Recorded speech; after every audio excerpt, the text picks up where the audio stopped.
Hi everybody. First day back after the Easter break. I hope everybody's well. I'm just going to show you today how to distinguish between different kinds of brushes, both watercolour and acrylic.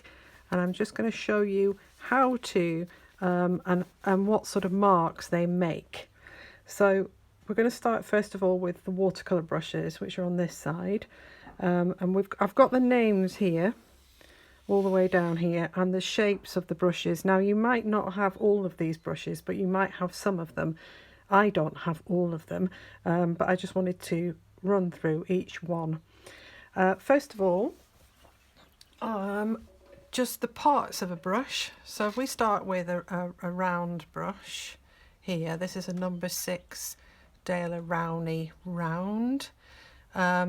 This is the brush head, the bristles, what they call the bristles, and they can be made of a variety of materials. Sable, which is very expensive, nylon, synthetic, and sometimes hog hair, sometimes horse hair. So the details of the type of bristle should be actually on the packaging when you buy them. This is called the ferrule, which is the metal section which joins the handle to the bristles. Take care of this part, especially when you're washing your brushes. Wash your brushes in lukewarm water with a little soap in if you need to, and make sure that this never gets hot because there's glue in here, and obviously that will melt if you get it too hot. So this is a round brush. I'm just going to move this over here. And the round brush leaves, I'm just going to work in watercolour for now. I mean, it's very similar, watercolour and acrylic, with all the brushes. So you've got a round brush. If you use it on the side, it makes a mark like that. You can use it at the top and it makes a sort of dot mark, upright, and just normal painted mark like that. Okay, and then we move on to the flat brush, which is this one. Flat or the square brush, some people call it a square brush. So again, on the side, at slight angle at the top, and then the normal mark, which is a square shape, as you can see. Really good for architecture, things like that. A bright brush. Now a bright brush is normally a angled brush, and I've got one here which is actually in an acrylic brush, because I don't have a bright brush in watercolour. But all it is the sides of the brush have been trimmed, so there's a slight angle to the mark that's made. So again, I'm just going to go in, I'm going to use this acrylic brush because it'll give you some idea of the shape. So you can see that the mark is slightly angled on the side. Again, just the long mark, the angled mark, the top mark, and then the normal shape.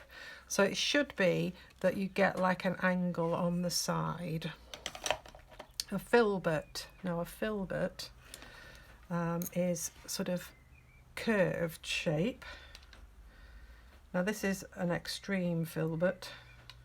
It's more of a pointed round really, but I'll use it separated. So you should get a mark like that.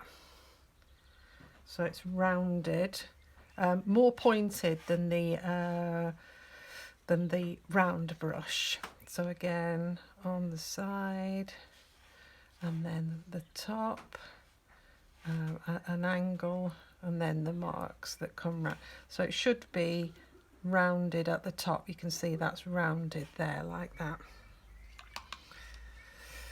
Angle brush. The filbert and the bright are really good for a variety of mark making, including making leaves on flowers and things like that. So again, an angle brush.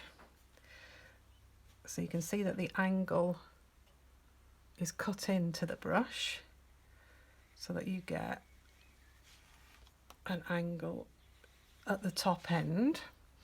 So again,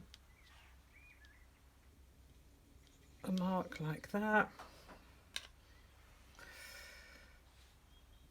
top, tip, and downward mark.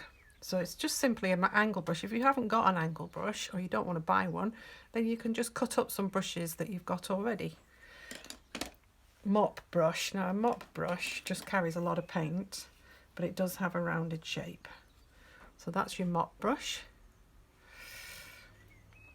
So again, a long thin mark, carries a lot of brush, nice and round in shape. Top and side. So it leaves sort of rounded marks like that. Good for applying lots of paint. Now we're on to a rigger brush. This is your rigger, long and thin. This is a number 3.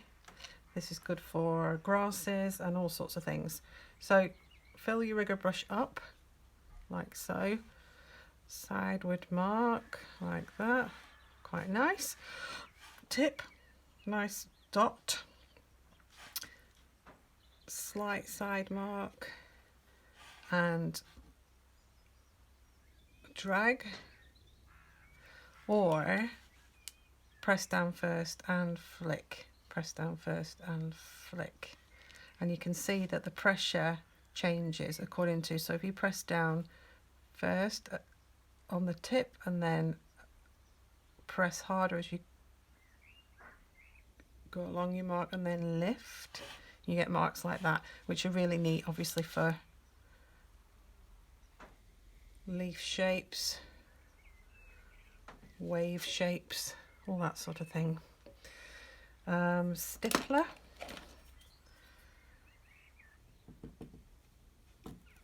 So a stippler brush, many people will have come across it for use in decoration, home decoration, for making stencils and things like that.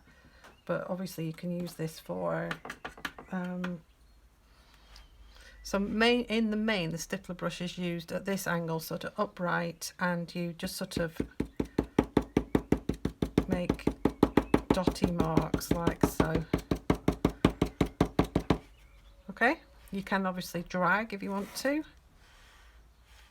So upright and drag like that, so you can get a nice dry brush mark. Good for water, rocks, sand, all that sort of thing. So we've got a liner. Now a liner is pretty much the same as your rigger brush, so you get the same marks with a liner.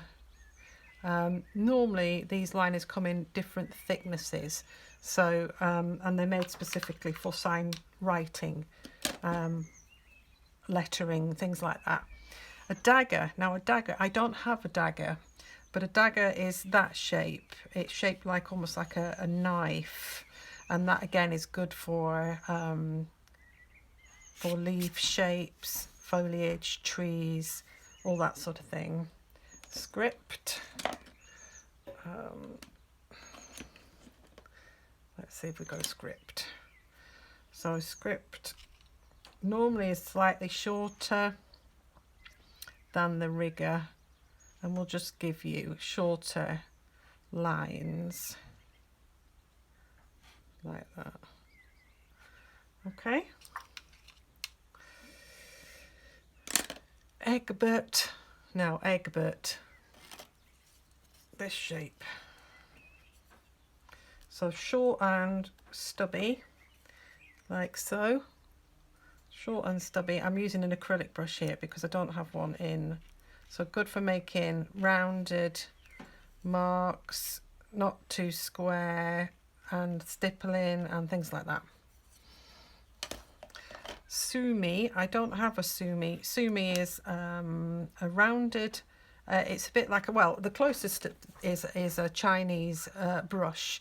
So there's lots of hairs and slightly rounded at the top like that. You can see that that's very similar.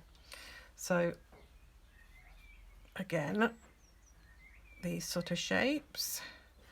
You can make some nice dot shapes with flicks, or you can do a long thin brush mark. Hake. This is the hake.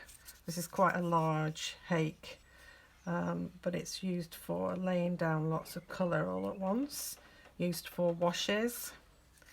So I haven't got much space here, but you can see that that would just lay down lots, and you can do textures with that as well. You can sort of use it for stippling and all sorts of things.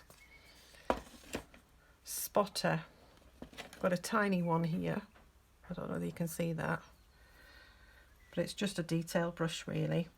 So, but you can make various marks with it. It's a detail brush, and it's for making fine marks like dots for the center of flowers. It does leave a thick line, but it does give you that ability to do thick and thin lines at the same time, because it comes to a fine point like that. Stencil brush is just the same as a stippler. Remember this, oops, a bit more water. So it gives you that sort of stipply mark, stencil, just gives you a texture. And then the last one is a fan brush. Nearly fell over. So this is your fan brush. If you use it wet, it splits into big clumps like this here.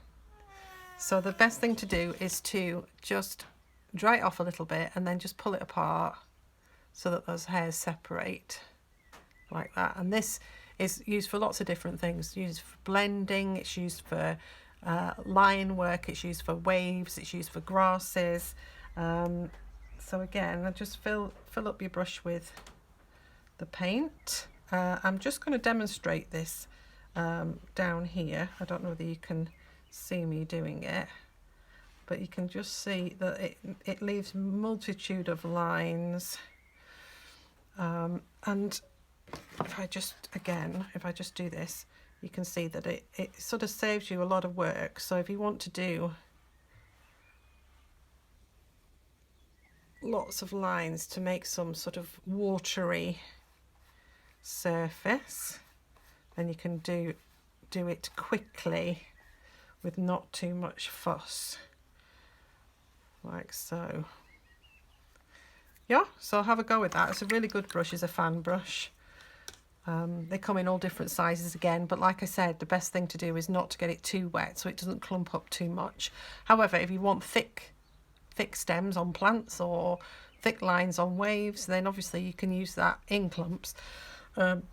Just wipe it off on some tissue paper. So if we do the same thing with the acrylic, just move this water pot over here so I'm not coming across the work. So we've got a round brush here. I'm just going to dip straight into the acrylic. So the round brush leaves rounded marks and dots, lines, etc. Just put these straight back in here. Flat. Have I got a flat brush? Yes, there. Flat. This paint here that I've got is quite liquid, so it hopefully will make you see the difference in the marks. So it gives a flat edge to your mark making. This is a bright, slightly shaped, as you can see. That's got much more rounded, but this is it's more curve rather than a round. filbert. This is a really tiny filbert, but I find it really useful just for making little tiny marks. You can see the edge is round, but the brush itself is flat. That's a filbert, an angle. This could be an angle or a sword. Again, you can see that the angle has been cut on the brush. So it gives you an angle on the starting line, and you can use it that way. Makes quite nice sort of teardrop marks. And then obviously on its side, like so. That's angle. Mop. This is a small mop. Again, it carries lots of paint, like the watercolour brush. Is slightly tired is this one. It's split a bit, you can see like that. If you have any problems with your brushes splitting like this, then the best thing, you can see that the marks that it's making because it's split. I'll try and use it on its side, and then you can see there's a better mark like that. So the best thing to do is to give it a good wash with lukewarm water, and then a little bit of washing liquid, and then squeeze the hairs together like this with the washing liquid, and then leave it to dry flat, and that should bring all the hairs back to the shape that they're supposed to be. This is a rigger. This is a rounded topped rigger, so we've got square, sort of almost square actually, rigger end to it, but again it leaves a nice long mark like so, and if you flick up with it, it leaves a slightly bitty dry mark. Stippler, this sort of brush, again good for making various marks depending on how dry the brush is, like so. Liner, the liner is the same as the rigger, but I only have one in watercolour, and this one is a fine pointed one, so that you can make marks like so. You can also do dots like so. The dagger brush is the same as the angle brush, this one. A script brush is the same as the rigger or the script or the liner brush, this one. Egbert is this shape, so it has a slightly rounded mark tip to it, like that. Again, you can make dots with it, and like that. Sumi is just the Chinese brush, same as the watercolour brush. Hake is the same as the watercolour brush. Spotter is that little diddy one. So like I said, I use some brushes for both jobs, depending on how old they are. If it's an old tired watercolour brush, I tend to use it for, like this one. I tend to use it more for the acrylic. I don't use brand new watercolour brushes for my acrylic paint because they just get ruined. Stencil, same as the watercolour brush, and fan. So the slight difference between the fan in an acrylic and a watercolour in the fact that the acrylic has less hairs on it.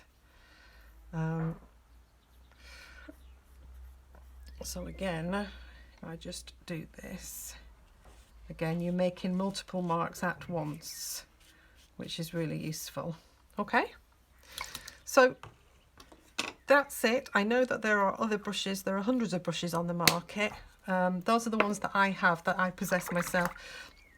You can get lots and lots of different detail brushes, brushes specific for branches, for grasses, for water, for all sorts of different things.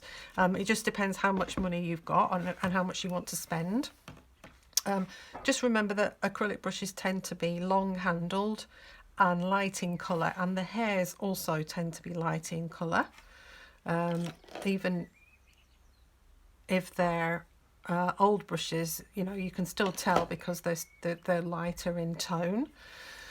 And as you can see, the watercolour brushes tend to be short handled and more sort of brown in colour.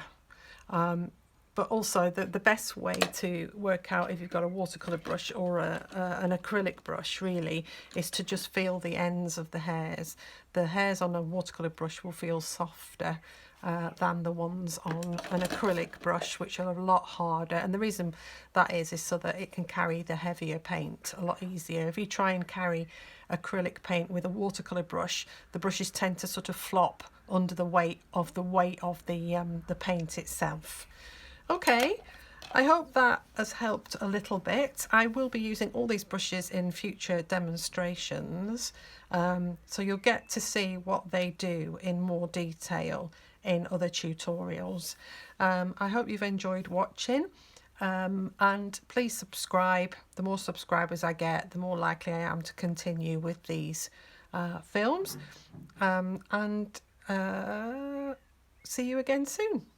Okay, bye bye.